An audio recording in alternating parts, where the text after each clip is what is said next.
CBSE class 10th के history book से हम लोग पहला चैप्टर कर रहे हैं। इसकी ये 6ठी क्लास है। पिछली क्लास में हम लोगों ने जो जो पढ़ा उसको मैं संक्षेप में बता रहा हूँ, आप ध्यान से सुनेंगे। 1815 के बाद जो कंजर्वेटिव रेजिमेज यानी कि रूढ़िवादी व्यवस्था के जो राजा लोग थे, अपनी राजतंत्र कह लो या शासन निरंकुश तरीके से चला रहे थे। लोगों के हित का ना सोच अपनी ताकत को बढ़ाने में लगे हुए थे। लोग अगर आलोचना करते, असहमति जताते, तो उससे निपटने के लिए इन्होंने क्या किया, सेंसरशिप लॉज बनाए और कई तरीकों से इनकी आलोचनाओं को और असहमति को इन्होंने दबाने का काम किया। तो एक तरफ निरंकुश जो राजा लोग थे, इनकी कोशिश थी कि उनकी सरकार, उनकी ताकत बनी रहे। लोगों को सताना और उनके हित का ना सोचना, ये बातें लोगों को खटक रही थी। राजा लोग जो है वो क्या कर रहे थे, अपनी सत्ता ताकत बनाए रखने की कोशिश में लग रहे थे। उधर लोगों के दिमाग में ये चल रहा था कि उनको सताया जा रहा है, उनके हित के बारे में नहीं सोचा जा रहा है। इस वजह से जो है वो लोग क्या थे, खुश नहीं थे। नतीजा ये हुआ कि एक तरफ राजा लोग अपनी ताकत बढ़ाओ, सताकर ही सही लोगों पर नियंत्रण रखने की नीति अपना रहे थे। नतीजा ये हुआ कि एक तरफ राजा लोग ताकत बढ़ाओ, सताकर ही सही लोगों पर नियंत्रण रखने की नीति अपना रहे थे। तो उधर जो लोग मिडिल क्लास एलाइट में शामिल थे, लिबरल नेशनलिस्ट लोग, उनके अंदर जो है वो लिबरलिज्म और नेशनलिज्म का ख्याल जो है पनप रहा था। या यूं कह लो कि नेशनलिज्म लाने के लिए क्रांति की भावना जो है वो धीरे धीरे करके क्या हो रही थी, जन्म ले रही थी। और इसका असर देखने को भी मिला। जब ज्यादा सताया जाने लगा तो फिर पहला विद्रोह कब हुआ, जुलाई 1830 को हुआ। 1815 में जो स्थापित की गई जो बर्बन किंग्स थे, जो इनको लिबरल नेशनलिस्ट ने क्या किया, 1830 में फिर से उखाड़ फेंका। 1815 में ट्रीटी ऑफ वियना के बाद क्या हुआ था, बर्बन किंग्स को फिर से स्थापित कर दिया गया था, उनके राजगद्दी पर उनको बिठा दिया गया था। लेकिन जुलाई 1830 के रिवॉल्यूशन के बाद क्या हुआ कि लिबरल नेशनलिस्ट ने इनको क्या किया, उखाड़ फेंका। लिबरल नेशनलिस्ट ने फिर 1830 में ही लुई फिलिपी को अध्यक्ष बनाया और कॉन्स्टिट्यूशनल मोनार्की इंस्टॉल कर दिया। मतलब राजा किस तरीके से शासन चलाएंगे, अब ये संविधान तय करेगा, कॉन्स्टिट्यूशन तय करेगा। ये फिर से 1830 में आ गया। मेटरनिक ने कहा था कि जब फ्रांस सीखता है तो पूरे यूरोप को सर्द लगती है। मतलब अगर यहां क्रांति शुरू होती है तो पूरे यूरोप में फैलेगी, ये कहा था मेटरनिक ने। ऑस्ट्रियन चांसलर था ना वो। और ये हुआ भी। फ्रांस में विद्रोह हुआ, मोनार्की कॉन्स्टिट्यूशन शुरू हुआ। इस जुलाई रिवॉल्यूशन से प्रेरित होकर लोगों ने ब्रुसेल, बेल्जियम की राजधानी में जो विद्रोह हुआ, फिर पहला क्या हुआ, फ्रांस में जुलाई रिवॉल्यूशन हुआ 1830 में, मोनार्की कॉन्स्टिट्यूशन शुरू हुआ। और इस जुलाई रिवॉल्यूशन से प्रेरित होकर ब्रुसेल के लोगों ने क्या किया, विद्रोह किया। और ब्रुसेल जानते हो आप, बेल्जियम की राजधानी है। तो इस जुलाई रिवॉल्यूशन से प्रेरित होकर ब्रुसेल के लोगों ने क्या की, विद्रोह किया। और फिर जो है वो बेल्जियम जो है वो यूनाइटेड किंगडम ऑफ नीदरलैंड से क्या हो गया, अलग हो गया। जुलाई रिवॉल्यूशन ने विद्रोह का माहौल बना दिया। जुलाई रिवॉल्यूशन ने विद्रोह का माहौल बना ही दिया था। ग्रीक वॉर ऑफ इंडिपेंडेंस की घटना ने भी लोगों के दिलों में राष्ट्रीय भावनाओं को जगाया। एक तरफ जुलाई रिवॉल्यूशन तो लोगों के दिमाग में चल ही रहा था कि भाई हमको अब नेशनलिज्म चाहिए, अपना राष्ट्र चाहिए, है ना, निरंकुश शासन से छुट्टी चाहिए।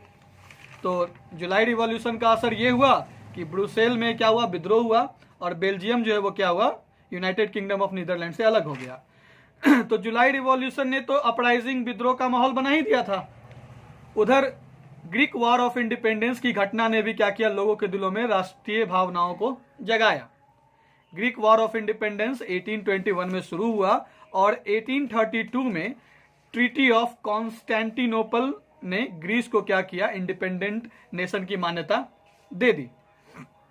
अब हम लोगों ने ये जाना the romantic imagination and national feeling के तहत कि नेशनलिज्म यानी कि राष्ट्रवाद की भावना जो लोगों में पनपी, वो केवल वॉर और टेरिटोरियल एक्सपेंशन यानी कि क्षेत्रीय विस्तार से ही नहीं बढ़ी।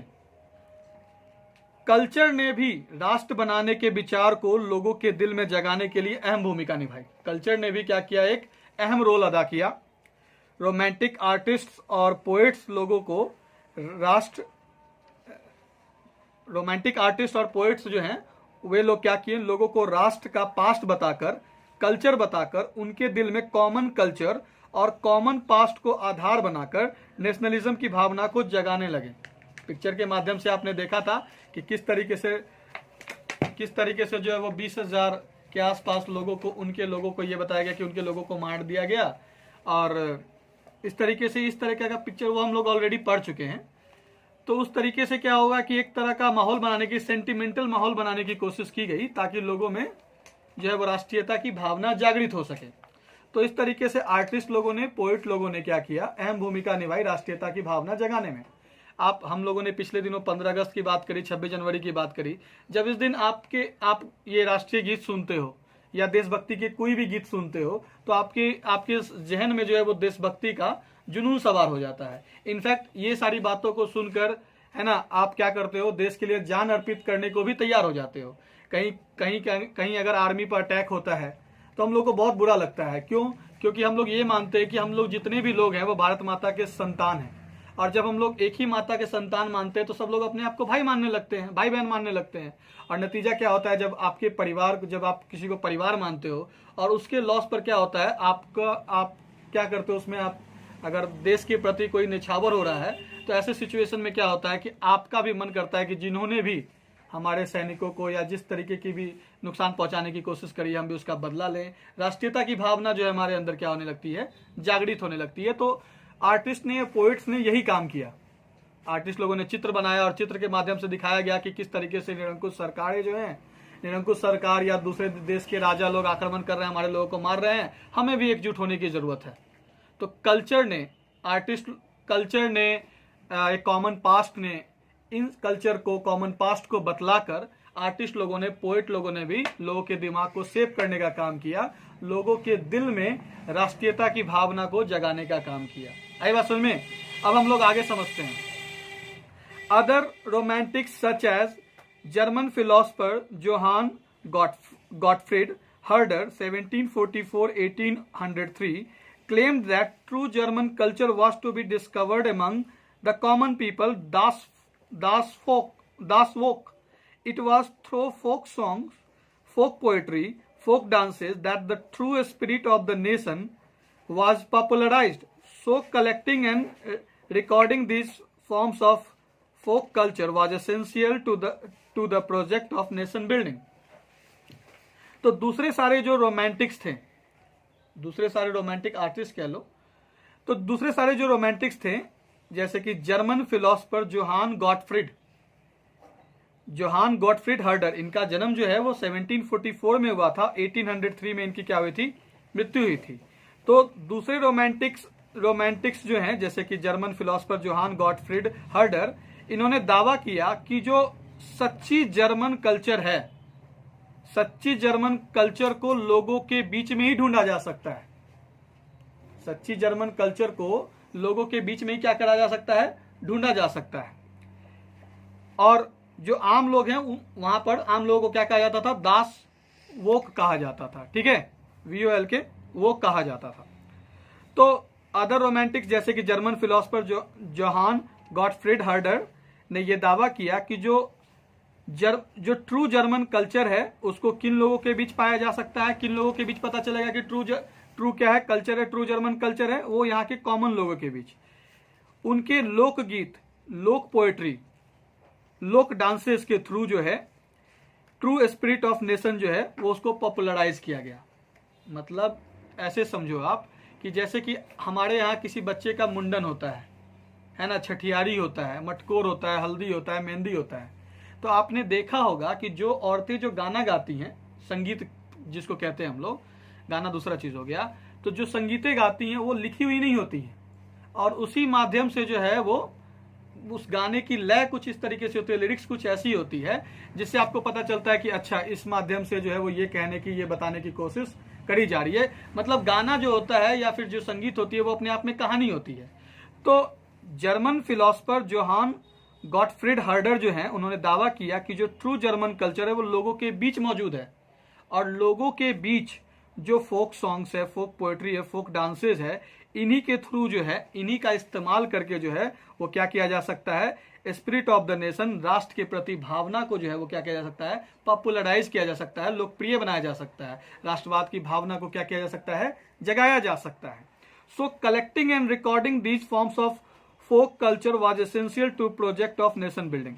इस तरीके से राष्ट्र के निर्माण में, नेशन बिल्डिंग की इस योजना में इन किन को, फोक सॉन्ग्स को, फोक पोएट्री को, फोक डांसेस को कलेक्ट करना, इनको रिकॉर्ड करना जो है वो एसेंशियल माना जाने लगा।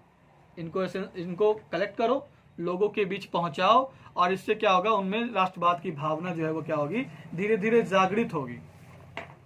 The emphasis on vernacular language and the collection of local folklore was not just to recover ancient national spirit but also to carry the modern nationalist message to large audiences who were mostly illiterate. तो ये जो vernacular language का मतलब आप dialect से कह सकते हो, जो क्षेत्रीय लैंग्वेज होता है, जो किसी क्षेत्र विशेष में बोला जाता है, लैंग्वेज का ही पार्ट होता है, लेकिन इसकी जो है वो प्रॉपर ग्रामर नहीं होती है। तो जो वर्नाकुलर लैंग्वेज, स्थानीय क्षेत्रीय भाषा पर बल दिया गया। उसके अलावा क्या किया गया कि लोकल फोकलोर्स, लोक कहानियां, फोकलोर मतलब जैसे कि नानी माँ, दादी माँ किसी को सोते वक्त कहानी सुनाती हैं, महाभारत से जुड़ा या कोई भी चीज से जुड़ा। तो उन दिनों जर्मन में जो भी कहानियां, जो वैसी कहानियां जो लोगों को राष्ट्रवाद की भावना जगाने के लिए प्रेरित कर सकती थी, उनको वर्नाकुलर लैंग्वेज, वहां के क्षेत्रीय लैंग्वेज में क्या किया गया, कलेक्ट किया गया। उन कहानियों को क्या किया गया, क्षेत्रीय लैंग्वेज में क्या किया गया, कलेक्ट किया गया, और इनके कलेक्शन पर बल दिया गया। ये केवल इसलिए नहीं कि पुरानी राष्ट्रीय भावना को क्या किया जाए, वापस लाया जा सके, ये इसलिए कलेक्ट किया जा सके कि जो इलिटरेट लोग थे, जो लोग अनपढ़ लोग थे, उन तक ये मॉडर्न नेशनलिस्ट लोग जो हैं, मॉडर्न नेशनलिस्ट मतलब मिडिल क्लास के इलाइट वर्ग, प्रोफेसर लोग, ये लोग जिनके मन में लिबरलिज्म की भावना थी। कुछ लोग तो अनपढ़ होते हैं, उनको तो फर्क पड़ता नहीं है कि भाई देश कहाँ जा रहा है, क्या कैसे हो रहा है। तो जब बहुत बड़ा आंदोलन करोगे, क्रांति करोगे, तो सब लोगों को शामिल करना है, चाहे वो इलिटरेट हो या लिटरेट हो, चाहे किसी भी तबके के लोग। तो जो मॉडर्न नेशनलिस्ट थे, जो आधुनिक युग के जो नेशनलिस्ट थे, राष्ट्रवादी विचारधारा के थे, इनको क्या करना था, इलिटरेट लोगों को भी अपने ग्रुप में क्या करना था, शामिल करना था, ताकि वो रिवॉल्यूशन को, क्रांति को क्या कर सके, मजबूत बना सके। और इसके लिए इन्होंने क्या किया, वर्नाकुलर लैंग्वेज पे बल दिया। जो फोकलोर था, लोकल फोकलोर, जो लोगों के बीच जो कहानियां केवल रह जाती हैं, उनके कलेक्शन पर बल दिया। क्यों बल दिया? इससे केवल राष्ट्रीय भावना की प्राचीन बातें जो है वो सामने नहीं आती, बल्कि लार्जर ऑडियंस तक, ज्यादा से ज्यादा इलिटरेट लोगों तक वो अपनी राष्ट्रवाद की भावना पहुंचा सके। इस भावना को पहुंचाने के उद्देश्य से क्या किया इन्होंने, इन चीजों का सहारा लिया। किन चीजों का? वर्नाकुलर लैंग्वेज का पर बल दिया, और जो फोकलोर था, लोकल फोकलोर, उनको क्या किया इन्होंने, कलेक्ट करने का काम किया। This was especially so in the case of Poland, which has been partitioned at the end of 18th century by the great powers Russia, Prussia, Austria। और ये चीज जो है, जो हम लोगों ने बात करी वर्नाकुलर लैंग्वेज पे बल देने की, और जो लोकल फोकलोर्स को कलेक्ट करने की, ताकि एंशिएंट नेशनल स्पिरिट की भावना को जगाया जा सके, ये खास करके पोलैंड के केस में हुआ। ठीक है, 18th सेंचुरी के अंत में जो है वो ग्रेट पावर्स ने, रशिया, प्रसा और ऑस्ट्रिया ने क्या किया था, पोलैंड को अपने से अलग कर दिया था। तो even though Poland no longer exist as an independent territory, national feelings were kept alive through music and language. तो अब जब रशिया, प्रसा, ऑस्ट्रिया जैसे ग्रेट पावर्स ने जब क्या किया था, पोलैंड को अलग कर लिया था, तो हालांकि पोलैंड जो है वो बहुत देर तक अब जो है वो इंडिपेंडेंट टेरिटरी नहीं थी, लेकिन जो नेशनल फीलिंग्स थी वो म्यूजिक के थ्रू, लैंग्वेज के थ्रू, राष्ट्रवाद की भावना जो है वो पोलैंड के वासियों के दिल में जो है वो म्यूजिक के थ्रू, लैंग्वेज के थ्रू जो क्या करने की कोशिश करती गई, इनकलकेट करके, मतलब पिरो करके, डाल करके, किसी तरह उनके मन में ये फीलिंग लाने की कोशिश की जाने लगी। और इसमें म्यूजिक का और लैंग्वेज का बहुत बड़ा योगदान रहा था। बात समझ में आ रहा है? तो carol Kurpinski, for example, celebrated the national struggle through his operas and music, turning folk dances like the Polonaise and Mazurka into nationalist symbols. एक नाम दे रखा गया है, कैरोल कुर्पिस्की। ये जो है एक पोलिश कंपोजर थे, पोलैंड के क्या थे, कंपोजर थे। इनका जन्म जो है वो 6 मार्च 1785 पोलैंड में हुआ था, और इनकी मृत्यु जो है वो 18 सितंबर 1857 वार्सो में ही हुई थी, पोलैंड में ही हुई थी। जन्म और मृत्यु क्या हुआ था, इनका यही हुआ था। तो ये जो कैरोल कुर्पिस्की जो है, एग्जाम्पल के तौर पर बताया गया कि इन्होंने नेशनल स्ट्रगल को अपने ओपेराज में, म्यूजिक में, अपने ओपेराज में, म्यूजिक में इन्होंने फोक डांसेस को क्या किया, फोक डांसेस जैसे दो नाम दे रखा है, फोक डांसेस जो इनका था जैसे पॉलिनेस और माजूर का, इनको क्या किया, नेशनलिस्ट सिंबल देने का नाम किया, सिंबल बताने का काम किया इन्होंने अपने ओपेराज में और म्यूजिक ने।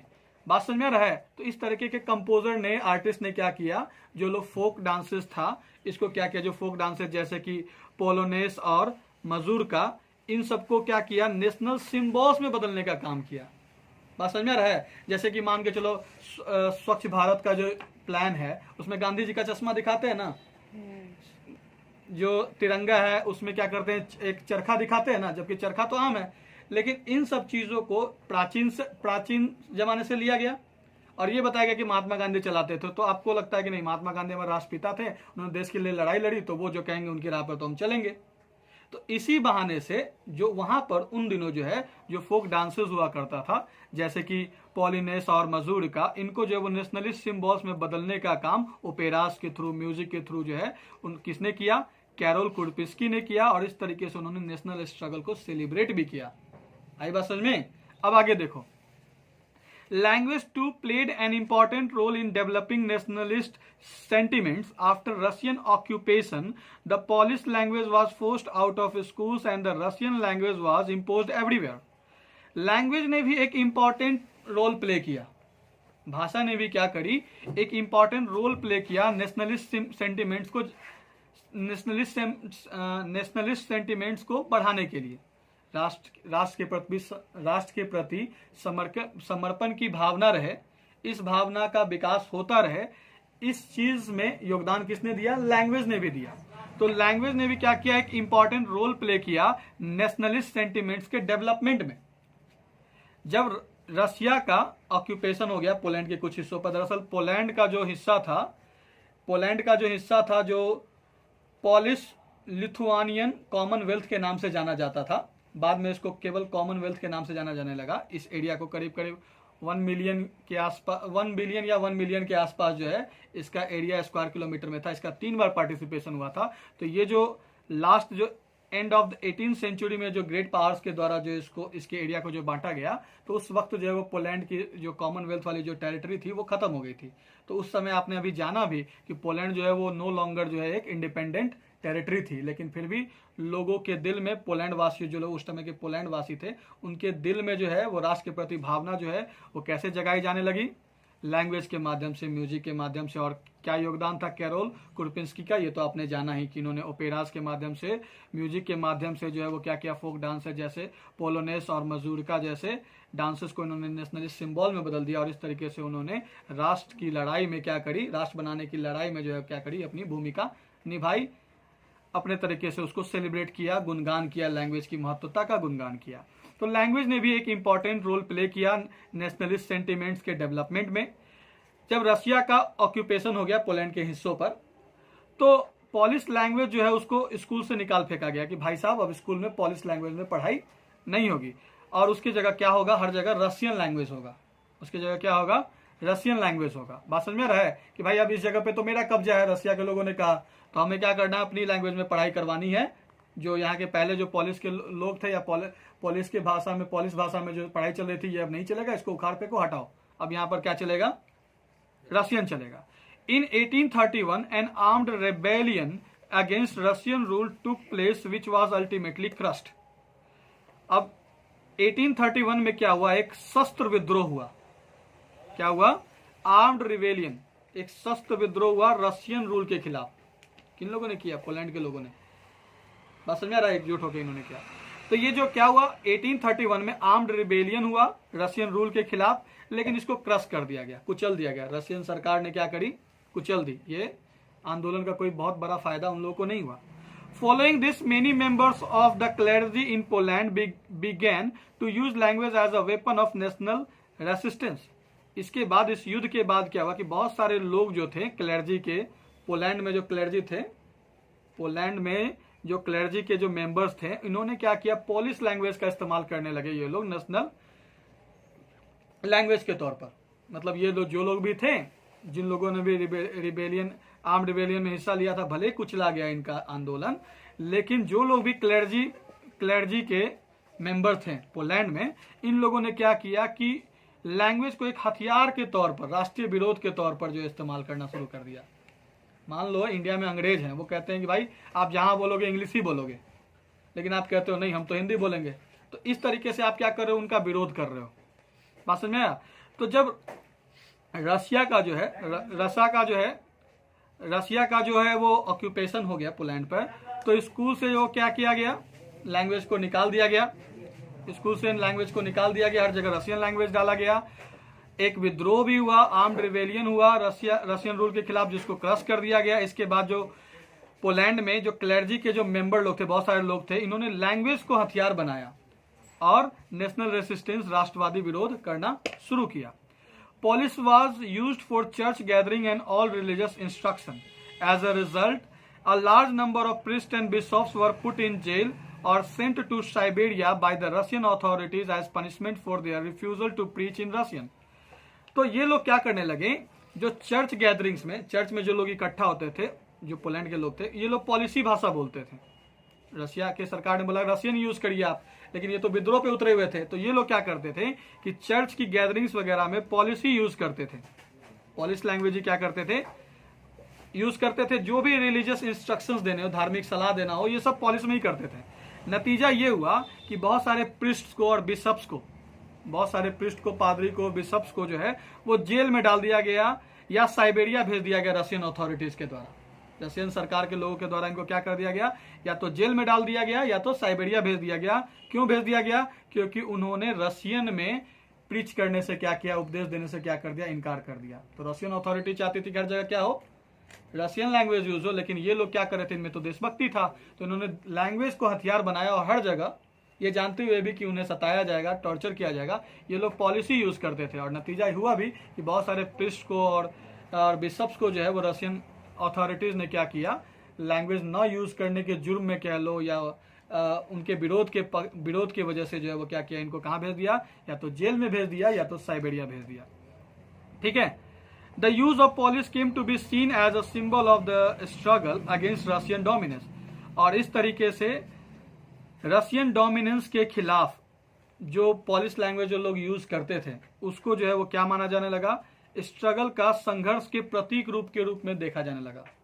कि अगर कोई रशियन के जगह पॉलिश बोलता है तो ये माना जाने लगा कि भाई साहब ये रशियन, ये क्या कर रहा है, रशिया के सरकार का, अथॉरिटीज का विरोध कर रहा है, ये संघर्ष कर रहा है। आई बात समझ में? तो हम लोगों ने जाना अभी तक कि किस तरीके से आर्टिस्ट लोगों ने, पोएट्स लोगों ने और चित्रकार लोगों ने किस तरीके से लोगों के दिल में भावना जगाने की कोशिश करी, राष्ट्रीयता की भावना जगाने की कोशिश करी। ऐसे ही में है द ग्रीम ब्रदर्स, इनका भी योगदान है। जैसे हम लोगों ने कैरोल कुरपिंस्की के बारे में पढ़ा ना, उसी तरह हम लोग अभी द ग्रीम ब्रदर्स के बारे में पढ़ेंगे। Folk tales and nation building, लोक कहानियां और राष्ट्र के निर्माण में इनका क्या योगदान था वो हम लोग जानेंगे। आपके साइड में लिख रखा है। Grimm's fairy tales is a familiar name. The brothers Jacob and Wilhelm Grimm were born in the German city of Hanau in 1785 and 1786 respectively. While both of them studied law, they soon developed an interest in collecting old folk tales. They spent 6 years traveling from village to village, talking to people and writing down fairy tales which were handed down through the generations. These were popular both among children and adults. In 1812, they published their first collection of tales. Subsequently, both the brothers became active in liberal politics, especially the movement for freedom of the press. In the meantime, they also published a 33-volume dictionary of the German language. तो Grimes brothers का क्या योगदान है folk tales में और nation building में, ये हम लोग जानेंगे। तो ग्रिम्स फेरी टेल्स ये एक जाना माना नाम है। ग्रिम्स फेरी टेल्स क्या है, एक जाना माना नाम है। जो ब्रदर्स थे जैकब और विल्हेल्म ग्रिम, इन दोनों का जन्म जर्मन सिटी हनायू के जर्मन सिटी में हुआ था 1785 में और 1786 में रेस्पेक्टिवली। पहले वाले का जन्म जो है जैकब का जन्म कब हुआ था, 1785 में। 1786 में किसका हुआ था, विल्हेल्म ग्रिम का हुआ था। ठीक है। इन दोनों ने ही स्टडी की, लॉ की पढ़ाई करी और इनका इंटरेस्ट जो है वो फोक टेल्स को कलेक्ट करने की तरफ बढ़ पड़ा। फोक टेल्स को कलेक्ट करने की इनकी जिज्ञासा बढ़ पड़ी।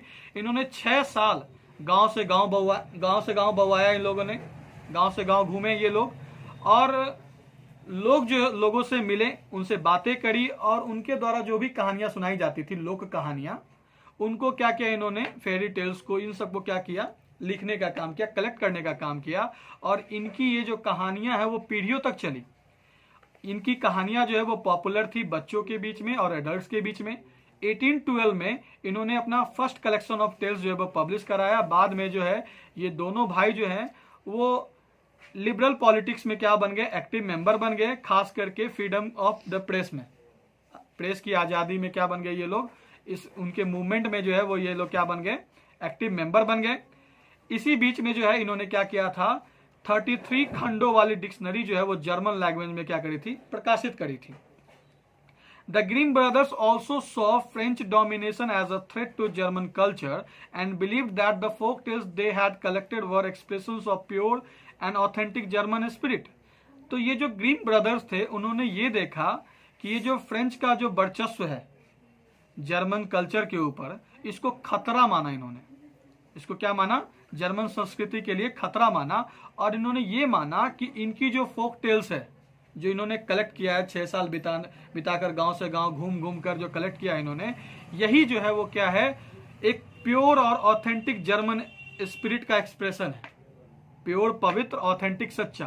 तो प्योर और ऑथेंटिक जर्मन स्पिरिट को एक्सप्रेस कौन करता है, इनकी लिखी गई कहानियां, जो इन्होंने 6 साल घूम घूम कर लोगों के बीच घूमा, उनकी पढ़ियों की कहानी या कहानी को जो कलेक्ट किया, यही जो है वो क्या करती है, जर्मन स्पिरिट की प्योर और ऑथेंटिक भावना को क्या करती है, लोगों के बीच पहुंचाने का काम करती हैं। They considered their projects of collecting folk tales and developing the German language as part of the wider effort to oppose French domination and create a German national identity. वे मानते थे कि उनका जो भी प्रोजेक्ट है, काम है, फोक टेल्स को इकट्ठा करने का या जर्मन लैंग्वेज को विकसित करने का, इनका जो भी काम था, फोक टेल्स को इकट्ठा करके ही ना उन्होंने जर्मन कल्चर को लोगों के बीच पहुंचाने का काम किया था, जर्मन लैंग्वेज को क्या किया था, विकसित करने का काम किया था। तो वो ये मानते थे कि उनका जो प्रोजेक्ट है, काम है, फोक टेल्स को इकट्ठा करने का और जर्मन लैंग्वेज को विकसित करने का, वो फ्रेंच डोमिनेशन के विरोध का एक बहुत बड़ा क्या है, प्रयास है। एक बहुत बड़ा प्रयास कैसे है कि जर्मन लैंग्वेज को विकसित करने का और फोक टेल्स को इकट्ठा करके ये जो लोग कर रहे हैं कोशिश, इन दोनों को चीजों को जो लोगों तक पहुंचाने की कोशिश कर रहे हैं, फोक टेल्स को और जर्मन लैंग्वेज को विकसित करने की, ये क्या है, फ्रेंच डोमिनेशन के विरोध का एक बहुत बड़ा प्रयास है। और इससे जर्मन नेशनल आइडेंटिटी क्या होगी, बनेगी। इससे क्या होगा, जर्मन की आइडेंटिटी बनेगी। तो आज के इस क्लास में फिलहाल इतना ही, आगे हम लोग अगले दिन क्लास में करेंगे। ठीक है, रिवाइज करो जहां तक संभव है, देखो।